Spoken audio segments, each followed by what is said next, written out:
This is Thrive Perspectives, an ever-growing discussion about the issues and ideas that shape our lives, with your guide, Dr. Matthew Jacoby. Good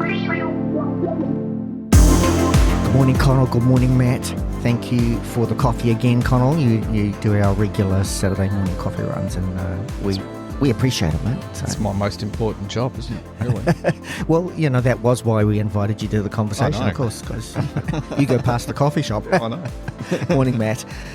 Yeah, what do we got, Stu? Well, welcome, listeners. Great to have you back with us on Thrive Perspectives. And we thought with this episode, we'd sort of pick up a bit of a conversation following on from our previous episode where we were sort of talking about McGilchrist's work in relation to left brain, right brain thinking and the way we process things, and try to unpack that a bit in terms of what does that mean, without going into, step one, step two, step three, but just perhaps it was a little easy for us to sort of fall into this, well, that all sounds good, but what does it mean for me? And I think it'd be good, Matt, for us to perhaps just through this conversation let me start by unpack maybe just reminding listeners. Yeah, great. And this is carrying on from the last episode. So it might be good to, if you haven't heard that one, to go back to that one.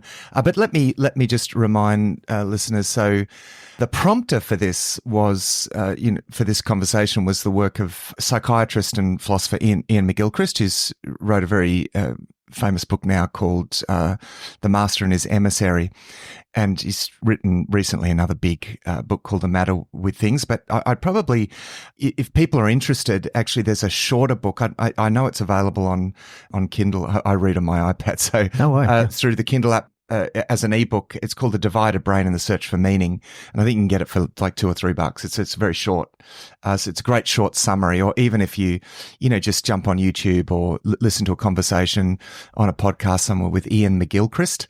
I'll put the link at the end. Yeah, that's right. Yeah. Yep. And because I think it's not only do I think it's important, but I do think it's a bit of a game changer in the sense that he is focusing on the way that the brain processes reality.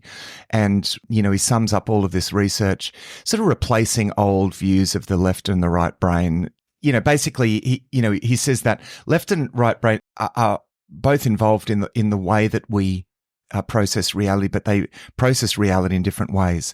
So the right brain, in a sense, processes reality in its wholeness, in its continuity. It's the big picture. It's the explorational aspect of the brain, taking in new experiences. But in a sense, and this is the illustration of the master and his emissary, the way that it's meant to be is that the right brain is the master. It takes in the experiences and it sort of hands it to the emissary, the left part of the brain, which then does the analytical stuff, right? Left part of the brain is the part of the brain that breaks it into pieces, that segments things, that tries to understand things. And I've got just a quote here that might be helpful. He says, for in humans, it turns out that the hemispheres pay different types of attention to the world, reach out a hand towards it in a different way or with a different set of priorities and values, to grasp and take it for our own use or to forge a connection and explore. So to grasp and take for our own use is the left part of the brain. To forge a connection and explore is the right part of the brain. Now, you can read this stuff and there are ways in which they can discover this sort of stuff and through, because you can effectively sort of shut down halves of the brain and it's all that's really, really interesting. But for our purposes, that analytical part of the brain essentially deals with a closed system. It focuses, so it takes reality in chunks and it analyzes it into bits, which is somewhat artificial, right? Because, reality, the world is one continuous thing, right? It's a oneness in a sense. Everything is sort of connected. But an example we used last week just to help listeners with that was music. If you listen to a piece of music, that's one thing. If you then try to pull it apart into crotchets and quavers and that's right, all the mathematical stuff, it's no longer a piece of music. And so you essentially you lose the meaning or the wholeness of the thing, spot on. Which is a continuous sort of flow. And in a sense, language, for example, tends to be a left hemisphere thing, because it's by that way that we divide the world up and we name things. And this is, this is a wonderful part of the way that God has created us. And by the way, McGilchrist is not advocating a materialist view of consciousness or mind. He doesn't think that the brain generates consciousness, like those that believe that essentially a materialist worldview is that there's only physical stuff and that's all, there's nothing more. He actually believes that he identifies three different views about mind or consciousness. One view is that the mind emits consciousness in the sense that it creates consciousness. The second view is the view that the mind transmits consciousness. So consciousness is bigger than the mind, but it transmits. He nuances that with the view that he talks about the brain, not the brain emitting consciousness, not the brain even transmitting consciousness is he's okay with that view, but I think he believes, based on the research of the way that the brain works, is that it permits consciousness in certain, so it focuses consciousness in certain elements. Shut that out. Yeah. Keep this in. And I think in our everyday experience, and this is moving towards, because we want to move towards a practical application of this, it focuses our attention. Now, when I walk down the street, I naturally pay attention to certain things, and we tend to pay attention to things that are of most concern, So when you're crossing the road, you're paying attention to the traffic, right? Now there are lots of other things around, and you do sort of take in that other stuff, but it's in a what's the word? Subconscious. Yeah, in a sort of some subconscious way. But reality, and this is his point. Reality tends to narrow itself down to what we attend to. It's what we focus on. It's what we focus on. Yeah. So that's, and in fact, he goes so far as to say, and this is another quote here, he says, the kind of attention we bring to bear on the world changes the nature of the world we attend to. Attention changes what kind of thing comes into being for us.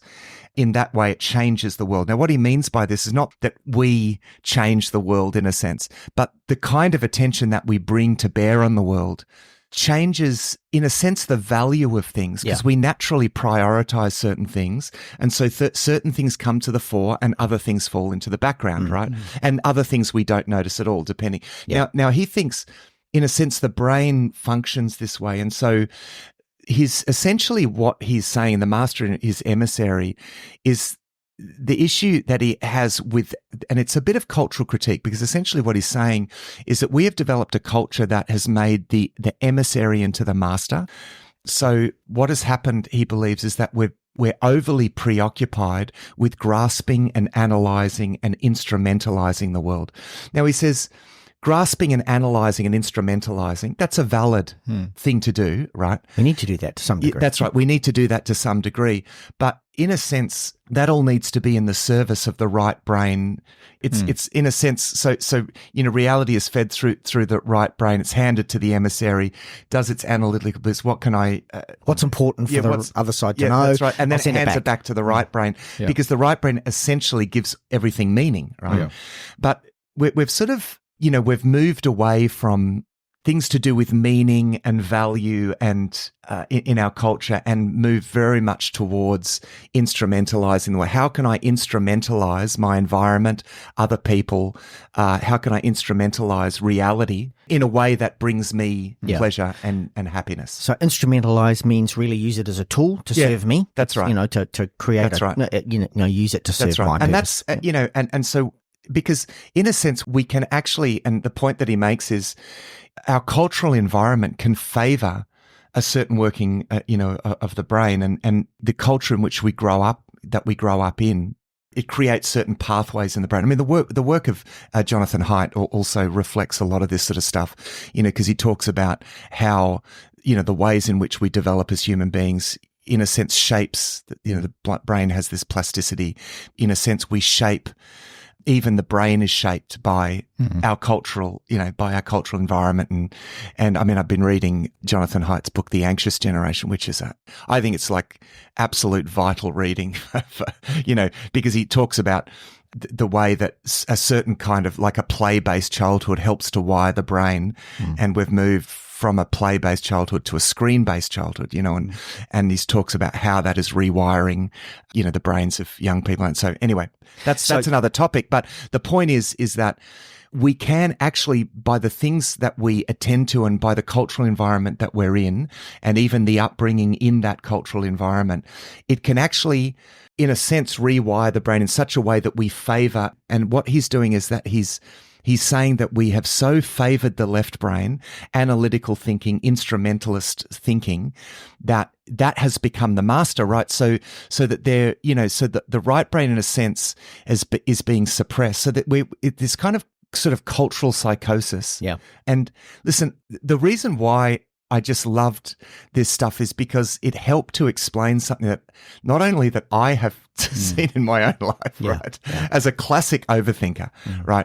And see, the thing is, because the left brain works in a closed circuit system, it's like a computer. We're not connected to the internet. It can only work in I don't know if this is the right illustration, but it works within a closed circuit system, right? And so it creates this feedback loop, right? And you can, and you've only got logic to work with, and you can only analyze things and break things down. You can't sort of reach into the whole of reality. You can only break it, We can only deal with what's known. That's right. That's right. There's a whole lot of other things. And what's grasped, known in the sense of grasp logically. And useful to us to generate some kind of outcome. Yeah. So it's got to have, I think that's the idea of the left brain, is that you kind of can take an idea and reduce it down into some kind of instrument or tool that allows us to focus and grab hold of something. Yeah. That's the thing that we need to grab hold of. Yeah. And of course, the result of that is it's a narrowing, because we're only able to deal with the things that have been fed to the left brain. Yeah. Probably from the right brain itself. Yeah. So the left brain becomes knowledgeable with a whole lot of different things, but it's only really interested in the things that it can control, and then it narrows it down, and then it becomes arrogant, and then with that sense of focus, it tries to manipulate things to its advantage, including people. So people become less about having an inherent value. Their value then becomes more about what can I get out of this person, that becomes goal focused and so on. So, and McGilchrist isn't a Christian, but he's pointing to, he's very clear that he thinks that because we've become so left brain dominant as a society, especially over the recent, I guess it's the last 100, 200 years, as we've really elevated science as the way, the only valid way to know anything at all. As we've become like that in society, all those attributes of pure left brain thinking is what we've inherited. And so he actually is quite pessimistic about the future of the world unless we can readdress this balance, because we're on this destructive path where we're going to destroy ourselves, because the left brain's not designed to be the master. Yeah. Before we jump into the detail here, I just want to give a really low-level example of when you say what we attend to and the attention we give to things. So probably many of us go out for a walk, and the idea of our intent of going out for a walk is just to kind of relax a bit. But I wonder how many of us go for a walk, we get home and we've solved a whole lot of problems, but we've never heard the birds. We've never noticed the sunshine. We've never heard the wind blowing through the trees, because we're just, our left brain is just busy trying to solve problems in the space we've tried to create to actually be in right brain space. Yeah, that's right. Yeah. And because it is it becomes almost a bit obsessive. And it's interesting, you made the interesting comment, because he talks about this a lot, the inherent arrogance of the left brain, right? Because it closes reality down and it thinks it knows everything. And so any suggestion that it doesn't, it sort of almost has this tantrum. And they actually see this in people with right brain strokes and so forth, where people operating only with left brain, they just cannot, there's certain aspects of reality they just cannot acknowledge, and almost becomes frustrated with everyone. Anyway, people can read that for themselves. But the interesting thing is, essentially, this is where I think this is such a game changer for things like apologetics, and because essentially he's saying that sort of scientistic, kind of that new atheism, essentially it's like a left brain tantrum. Anything that's saying, prove it. Prove it to me. I'm not going to, until you offer rational empirical proof, I'm not going to accept that it's real. And McGilchrist, as well, I may say, as Many you know, others. most I think contemporary philosophers. I mean, that's a big statement, but there's a big swing against that because it's just like, but that itself is irrational to that idea. I think that's a great example, Stu, because what I have discovered in myself, and I think in conversations with people, is that we so easily get stuck in this feedback. It's like this echo chamber, right? And, McGilchrist uses the illustration of being in a hall of mirrors where we just see the reflection of ourselves all the time. And you can't get out. You don't see out of reality. Everything's just inward facing. And so it's this, it's those times when I think back where I've gone out to try to pray somewhere, and my brain is just going, is God really there? Is this real? Is this real? Is this real? Is God really there? And maybe I've gone to pray about something, but my brain is just trying to fix it. I'm just trying to, and it's like there's this feedback loop that you get, sort of trapped in. And I think for me, it was the breakthrough was recognizing that this is this kind of pathological situation of this echo chamber. It actually, when you bring things into the light, it's the first step. When you bring deception into the light, it's the first step of, breaking those deceptions down. And I think just initially just to know that, okay, my brain wants to close reality down. It wants to instrumentalize the world. This is almost like this kind of God complex, that feeds this left brain kind of becoming the master thing, and that wants to instrumentalize, classic God complex, right? So we've all got this. To actually be able to say, no, I'm going to make a decision here to not let that happen. And instead of trying to think my way out of the feedback loop, which you can't do, right? No, that's right. You just, because it's more of the same problem, and it just goes faster then, right? But I think the left brain is clever enough to fool us to think that we have solved the problem or can solve the problem. Exactly. Yeah. So we get to a point and go, oh, that's it. Yeah, and that just reaffirms, good thinking. It needs to retain control. Yeah, that's right. Yeah. And again, so we are not saying that thinking or logic or thinking things through, common sense, analysis, common sense. I mean, common sense is an interesting concept because I think that's more right brain. That's how everything sort of connects. Yeah. But there's certainly a role here. But the thing is that reality needs to be governed by the big picture of what is meaningful and valuable, right? Of us looking at reality through the lens of God's hierarchy of value. Some things are sacred, like persons are sacred, right? And an ability to look at even the world and not just see stuff, but actually have that sense of wonder.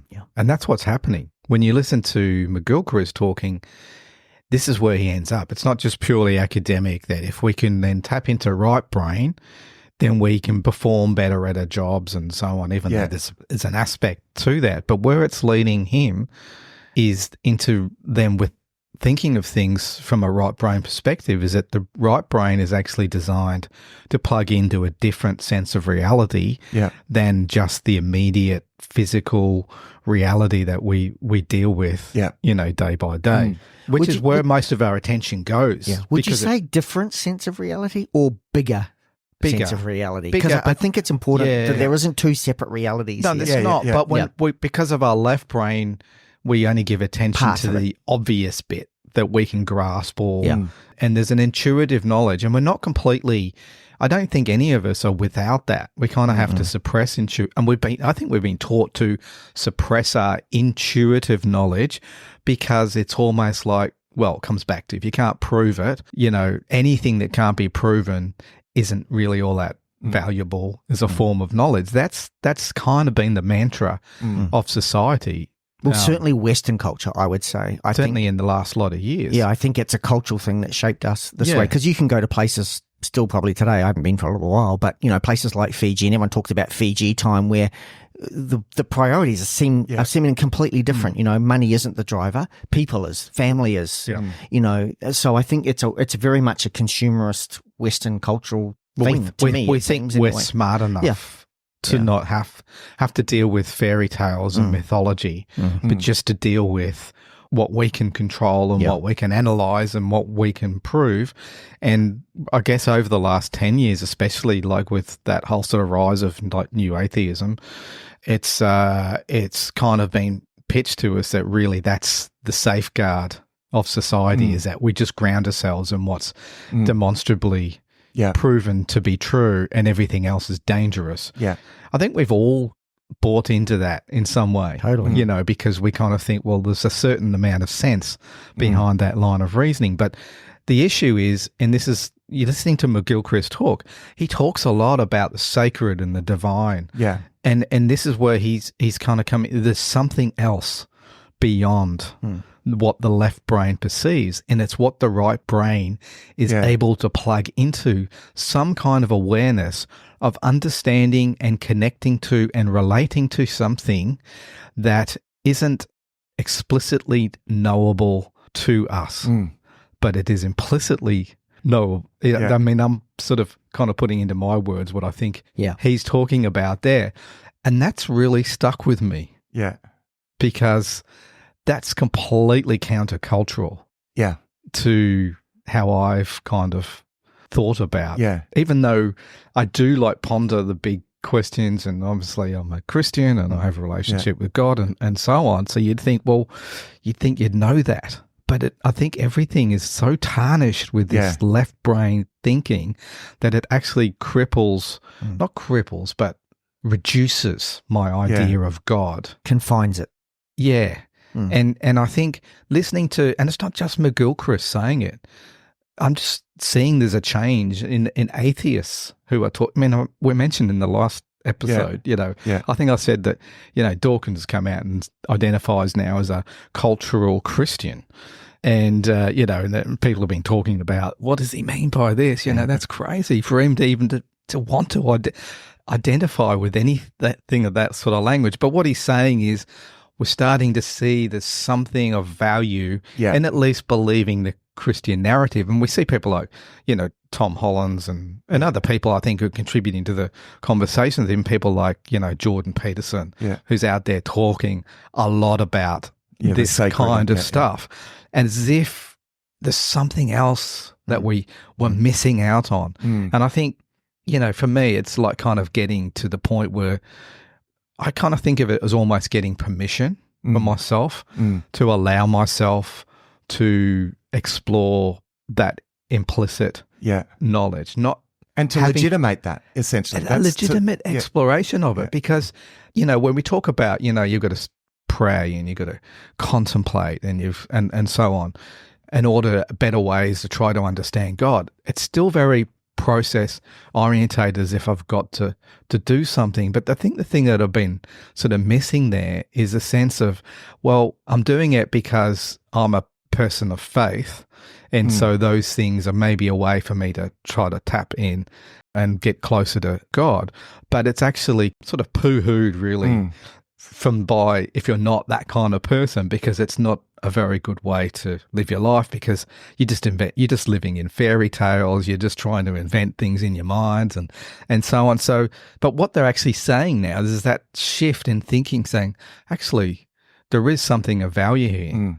Which doesn't mean to say we believe in God, but there is something of value, and there does seem to be something beyond just what our left brain has told us reality is. You can't close reality down on it. And these are not people advocating any kind of faith necessarily, but saying, I think we've missed something. They're identifying a problem with how we are thinking in a sense. And, I mean, looking at this as, for me, looking at this from a Christian point of view, it's essentially, and I think I see this again and again. I mean, this is the interesting thing about philosophy and reading philosophy. I mean, it is constantly very self-critical, and philosophers do tend to eventually recognize the inconsistencies in their own thinking. And so there was already conversation around this within philosophy. Like, you just can't narrow reality down that much. You can't close it off. That was the interesting thing, that was already very much, recognized. And then, of course, the interesting thing, of course, is with McGilchrist, is that he comes along and he says, well, this is actually kind of pathology, like a brain pathology that is involved in this.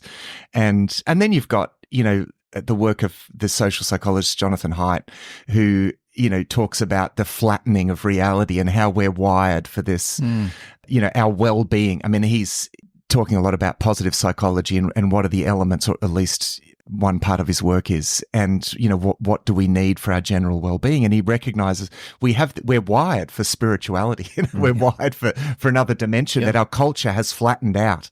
And so in lots of different directions, we're recognizing a problem. I guess it's okay. Well, what do we do now? Well, let me just make one comment, because I think it's an important comment to make. And I, just referring back to what Connor was saying before about even amongst atheist thinkers, philosophers, whatever they may be, there's a sense of there's value in this.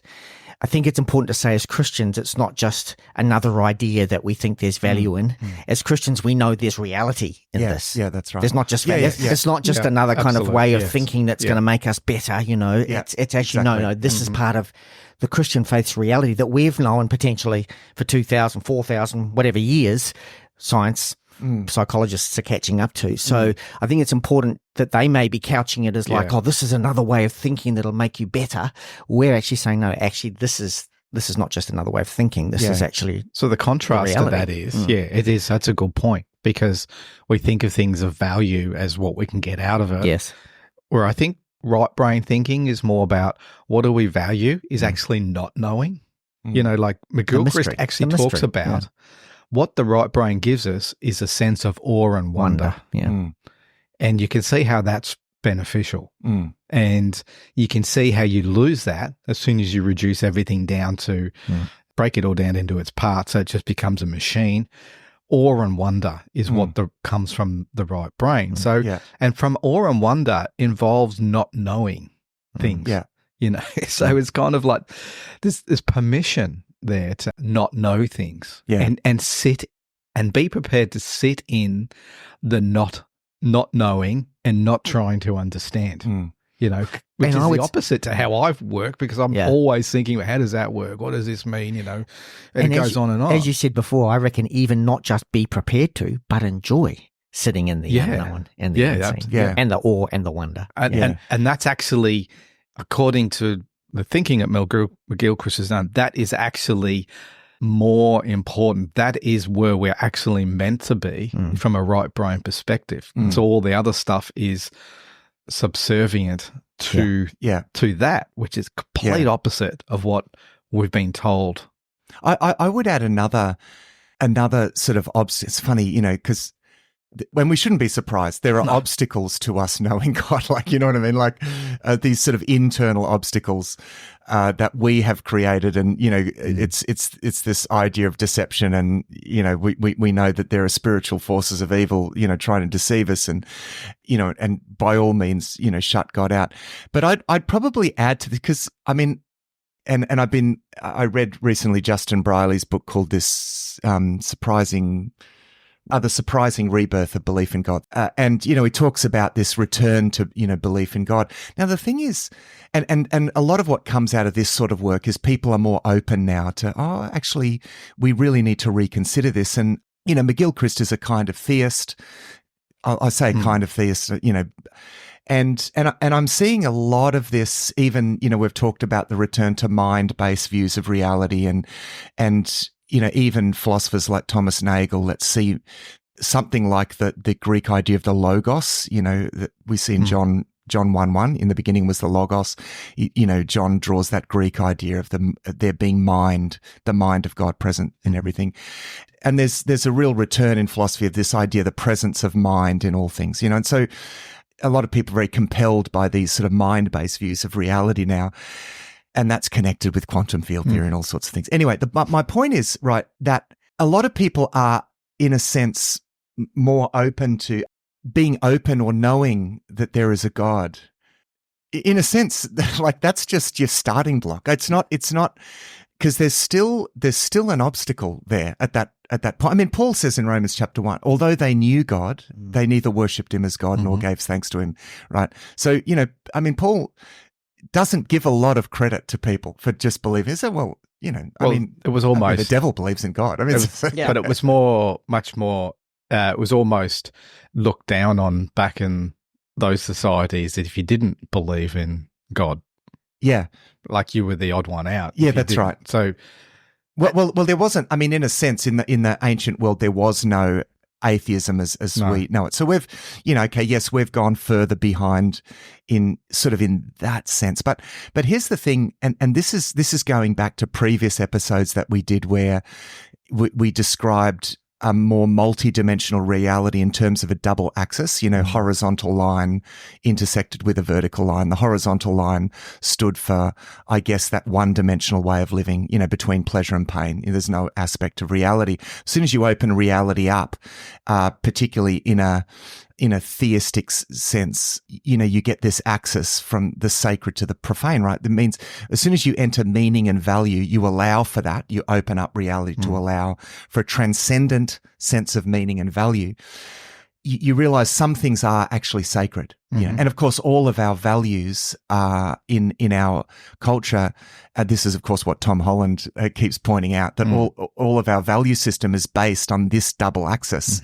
I mean, he doesn't use those terms, but it's based on essentially the Christian framework, Christian worldview, right? Yeah. The thing is that vertical axis, the sacred to the profane, there is actually a resistance in us to accessing that experientially, because the moment you access that, you allow for the fact that we have fallen to the bottom of the vertical axis, right? And this is, I think, for me, again and again and again, the point of access to the whole eternal reality of God and who God is, and is, in a sense, it's always going to be blocked by my unwillingness to recognize how I have taken something sacred and desecrated it, right? Desecrate. And that doesn't mean that what I have desecrated ceases to become sacred. It's desecrated because it's sacred. Yeah. And so this essentially is what sin is. Sin is taking something sacred and desecrating it. And the experience at the bottom of the vertical axis is the experience of shame. And it's one of the most painful. I mean, it's literally, I would say, it literally is the shame and the guilt that we feel at the bottom of that is literally hell. And because of that, we tend to block that out. This is what, as in that previous episode talked about, how Freud in the sort of at the beginnings of sort of modern psychology is seeing patients who are struggling with this repressed guilt, and his answer was, well, we'll just get rid of that whole aspect of reality that makes you feel guilty, right? There's nothing wrong with that, right? Which essentially meant that he had to deny that there was a sacred profane axis, you know, and the loss of that in our culture. And this is what Jonathan Haidt talks about, the loss of that. We lose that axis to our detriment. You don't even lose it, but you remap it onto somewhere on the other axis, which is between pleasure and pain. So we actually lose the ability to understand what even sin is, because sin is then just somewhere on the line between pleasure and pain. It's what causes pain, and which is a classic left brain thing to do. We'll just put it in a dimensionality that we can break down and instrumentalize, and we still feel the impacts of that, but we don't know what it is. Yeah, because we can have all the pleasure in life, but still feel completely in conflict. Yeah, and not know why. Yeah, because we're still feeling the effects of. That's right. It doesn't go away because it doesn't go away. It's still there. We just had to. We've only really got two things to think about. Does it cause pleasure or pain? That's the only. And so what happens, and to connect that with this, left right brain sort of stuff, is that, and actually, I think we can do this as Christians too, where we think, okay, what can I do to get rid of this bad feeling and create a good feeling, right? Yeah. It's the idea of how can I do something that makes me happy, right? And so, so we try to do things. It's this classic way of instrumentalizing things, and in a sense, it's the same it's the same sort of thinking that says, well, I'll go and meet with people for worship on a Sunday morning if I feel like it. Well, I didn't get much out of that, or does it, it's that classic left brain. Can I instrumentalize this in a way that's useful to me in my life?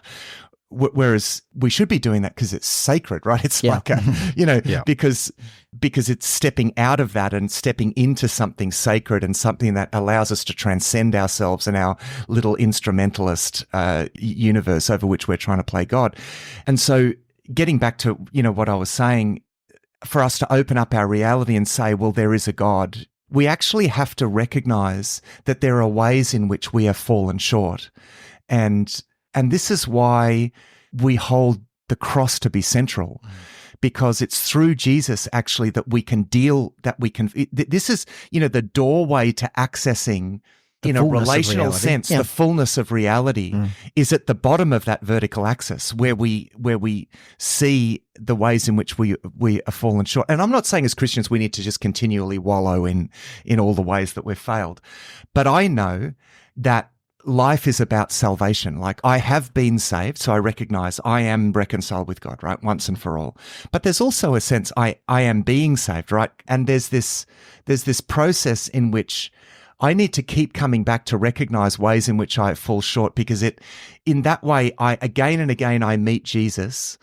I overcome, therefore, the obstacle that blinds me or shuts me out, in a sense. And so I have this continual, point of access. Not like it's at one point in my I had these dealings with Jesus back when I first became a Christian, but I left that behind. No, I'm constantly through the cross. I find this point of access to God. I always say to because there are some people say, "Oh no, I believe in God. It's just all the Jesus stuff. I don't need to be all that Christian stuff." No. Unless you have Jesus, all you have is a vague idea of God out there somewhere. And yes, we are wired for that, but you're always going to be pushing that away. There's something within you that's going to be pushing that away. It's helpful to feel that you are pushing that away. One of the things I was thinking about listening to different commentators talking about this, and this kind of opening awareness, even with atheists, of there being something divine or sacred or something unknowable out there, without putting any real more definition around it than that, is that I was kind of thinking, well, does that then create a new kind of nominalism? Like, as if we discover that and then do nothing, with it. Yeah. And so... And then we get into wonder and music, and we start, we go through a sort of a little bit like, in the 19th century, the sort of romantic mood where everyone was into being spiritual. Yeah. But it was sort of in a general, and you were happy with that, going, well, we don't know about it. Like true agnosticism almost, going, there's something, it's not knowable, but we'll just enjoy it. And we are in danger of, I think I see a lot of that in response to a lot of this stuff, and it's a problem, right? Because you're exactly right. It deals with a kind of, it becomes a kind of nominalism. But again, to really ground this, for me, we're talking about, how the left brain does this thing. We get locked in feedback loops, and I think the beginning is to take responsibility for this. It's not like we're passive victims of something. Yeah, that's right. We do this because we have this sort of God complex, because we want to be in control. Like we ourselves are doing this. Like it's our way. There's a motivated thing. It's something about the human heart. And for me, when I feel myself doing this, I go to confession. It's like, Lord, I'm sorry. I'm trying to pull, I'm playing God here. I'm trying to pull Lord, save. It's this, whoever calls in the name of Jesus will be saved, right? So if you can't get out of the feedback loop, that would suggest that you need a savior, right? Yeah. Like, let's get down to the, to the real basic stuff here. Jesus saves us from our sin. I mean, and I'm wanting to, it's always good to take you can't change what you don't take responsibility for. Yes. And just saying, oh, I'm a passive victim. Oh, this is just the way that our brains are culturally. And no, we actually need to take responsibility for that. And it's not even enough just to try and then jump to cultivating different habits. And sometimes in response to the McGilchrist stuff, in sort of secular, we'll go for more walks in nature, and we'll go to more classical concerts, and it's great. Like, do that, right? Do more, but it's not going to solve the fundamental problem. The doorway is for us to take responsibility, say, no, actually, there's a motivated empowerment here It's me that's instrumentalizing reality and instrumentalizing other people. It's not, your brain isn't something else. You're not the victim to your brain. Right? And, people say things like, oh, my thoughts kept running away from me and I tried to pray, but my mind kept going. And it's like, okay, well, if your mind is, who are you? And I think taking responsibility for that. And so for me, it's recognizing that, say, Lord, will you help me to get out of this? And already there, I'm reaching outside of that, right? And then there's a decision to make. Once you recognize it, take responsibility, then I think we can start to actually do things that connect us with God. It's not just about reaching into, some impersonal spiritual reality. It's connecting with the person of God. It's connecting. It's reaching out that hand. Yeah. And that can begin with because often what I do, instead of just trying to overthink, it's the acknowledgement. Lord, I acknowledge that you are here. You are present here. Yeah. I give thanks to you for who it's confession, it's thanksgiving. It's these basic elements of prayer. At some point, you've got to stop thinking. You've got to stop the feedback loop and actually do something, right? Yeah. Now, God started the conversation already. And so, it's that action of take responsibility, acknowledge God, give thanks, and so forth. This is the way. Look, after we recorded the last perspectives, it's got me thinking and studying Is that a good thing? Left and right. Not usually. Because I'm always in the feedback loop. Yeah. I'm always thinking it over, thinking, what does this really mean? How do we connect this? Trying to connect all the dots, trying to come up with something. And the thing that I was kind of been thinking about was the left and the right brain, and how left brain is becoming aware of the fact that I'm so left brain dominant in my thinking. And then, that's actually how I approach God most of the time, and I've just become a lot more conscious of it. And then kind of thinking, what does the right brain experience of God really look like? And I've had them. And I've had times where, God blows your mind and so on, and you can't explain it and so on. But most of my time, 99% of my Christian journey is sort of rooted in left brain thinking. Yeah. And it's that constant feedback loop of always trying to understand.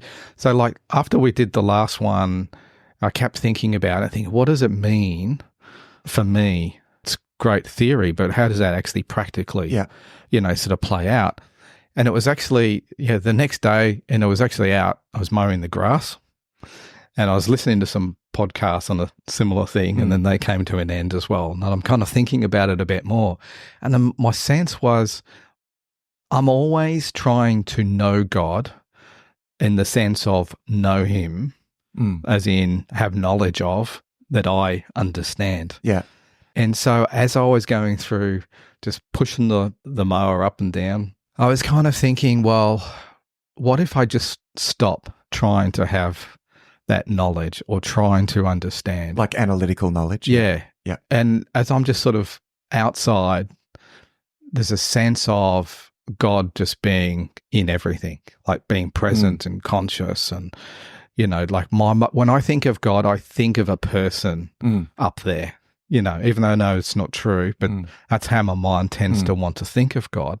But what if I just let go of that and just allow God to be completely around me in everything, through everything, in a way that is so far beyond anything that I could ever possibly comprehend at any level? Yeah.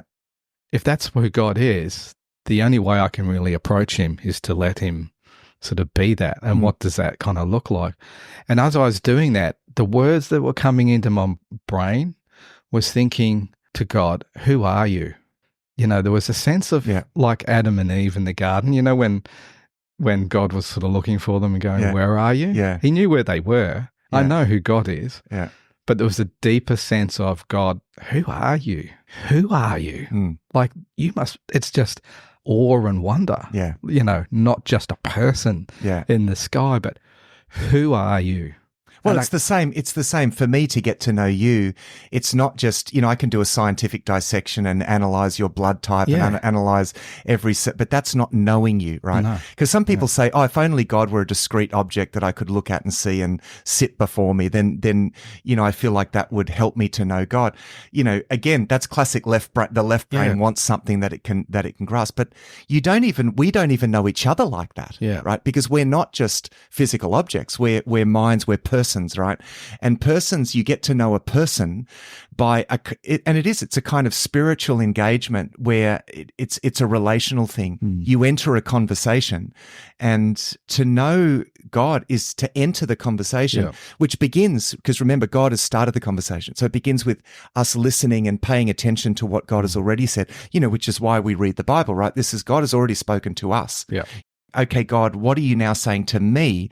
It's attending to what God is saying to us, attending to what God is saying to me, and responding and giving thanks and confessing. And because essentially the life-changing thing for me here with all of this is that it has unearthed a deception, right? And whenever it's like, that feedback loop, I've been deceiving myself. There is always deception at work somewhere in us, and the process of growth in our faith and our spiritual growth is a lot about unearthing the areas in which we're essentially self-deceived. The devil's always at work trying to deceive us in some ways, right? So the way that you disempower deception is to bring it out in the light. So for me, this is where this has been so life-changing, because now I think, hang on, I'm doing this. I'm doing this feedback loop thing. And this is what I mean. When I confess it, when I take responsibility for that, this is something that I'm doing. Lord, help me. Lord, save me from this. And then already I'm connecting with what God has already said, because he has, and he is, and he's available. And it means that like the recognition of that becomes the launching place for me to reach out to God. But I think it's also just letting go. It's almost like just trying to just be in who God is without trying to understand. And where I'm asking that question, like, who are you really? Like you revealed yourself through scripture and so on, and that gives us a way to be able to understand and approach you. But you're obviously so much more than that, than what we can ever understand. So in asking that question of who are you, I'm kind of allowing myself to sort of redefine that, not leaving that behind, but it's like broadening my understanding of it into a sense of awe and wonder, because so often I don't have awe and wonder in God because I've reduced him down to something that I can sort of understand and control in a way and so on. So I just But what you're doing there is asking a question. Yes. Which I think is great, because it's that's part of the opening. Yeah. Lord, who are you? Show me who you are. Yeah. And so, but at a really sort of there was a really deep level of it. I just felt like this presence of God just suddenly surround me, and I'm pushing the lawnmower. Yeah, that's great. And I thought, I'll just turn it off. And I just went somewhere, and I just thought, I just want to stand. I just have to stop what I'm doing. And there was this just sense of just something sort of enveloping me and going, this is who I am. Don't try to understand me. Yeah. And the other thing that came out of it was, when you listen to McGilchrist talking, he talks about this kind of deity, the divine and so on. But, as Christians, we've got another aspect to this. Like, who are you? We don't really know. It's beyond our comprehension. But what we do know is that he's personal and he knows who I am. He's not some sort of distant divine force. He knows who I am. Yeah. And not just knows who I am, but actually loves me and also wants to draw closer to me in a way that, any friend or relationship is even beyond my knowing. Yeah. That's who he is. So we have access to that divine. They talk about the consciousness in the universe and the cosmic deities and so on. And you can kind of grab hold of that in terms of sense of going, like, who are you, God? That's just incredible to think that you are kind of that, but you're more important.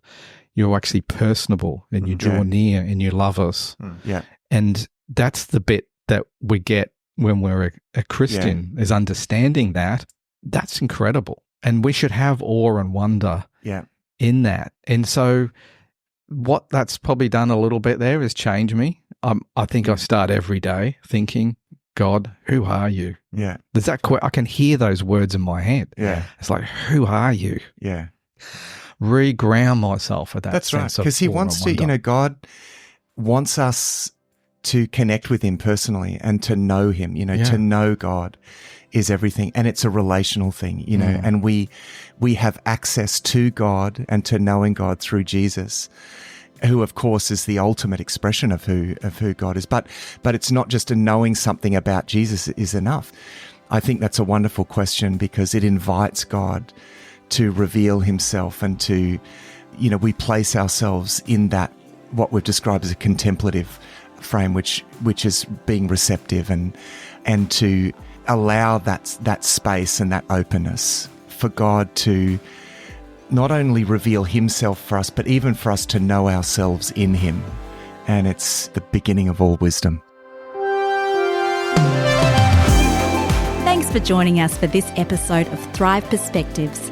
Our hope is that these discussions will challenge you to look at life from a new perspective. You'll find all our resources at the Thrive Today website, thrivetoday.tv. If there's a topic that you'd like us to discuss, please email us. Our email is contact@thrivetoday.tv. Until next time, our prayer is that you will thrive.